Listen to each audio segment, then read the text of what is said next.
डॉक्टरांवर कारवाई झालीच पाहिजे, डॉक्टरांवर कारवाई झालीच पाहिजे, संचालकांवर कारवाई झालीच पाहिजे, मॅडमवर कारवाई झालीच पाहिजे, आमच्या आया बहिणींचा जीव घेणाऱ्या हॉस्पिटल प्रशासनाचा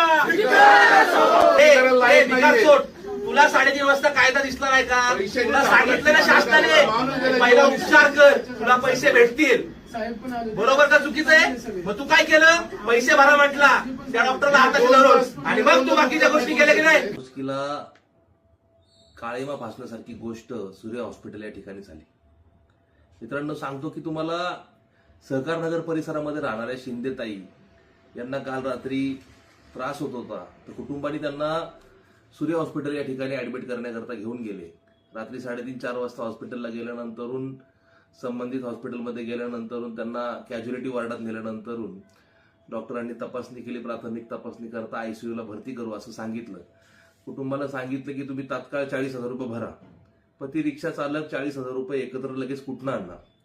या भावनेने पती बोलला की तुम्ही उपचार सुरू करा, मी पैसेचं काहीतरी बघतो.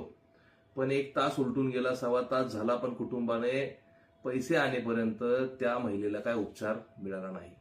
सदर महिलेला उपचार मिळाला नसल्यामुळे तिचा जागीच मृत्यू झाला आणि त्या मृत्यूला दोषी असणारं हे सूर्य हॉस्पिटल प्रशासन यांच्यावरती कठोर कारवाई करा याच्याकरता आज आम्ही सर्व भागातील नागरिक, त्याचबरोबर पीडिताचं कुटुंब व राष्ट्रवादी काँग्रेस पार्टीचे काही कार्यकर्ते तिथं जाऊन आम्ही गुन्हा दाखल करण्याकरता कसबापेठ पोलीस चौकीला वरिष्ठ पोलीस निरीक्षक देशमाने साहेब यांच्याकडे तक्रार केली.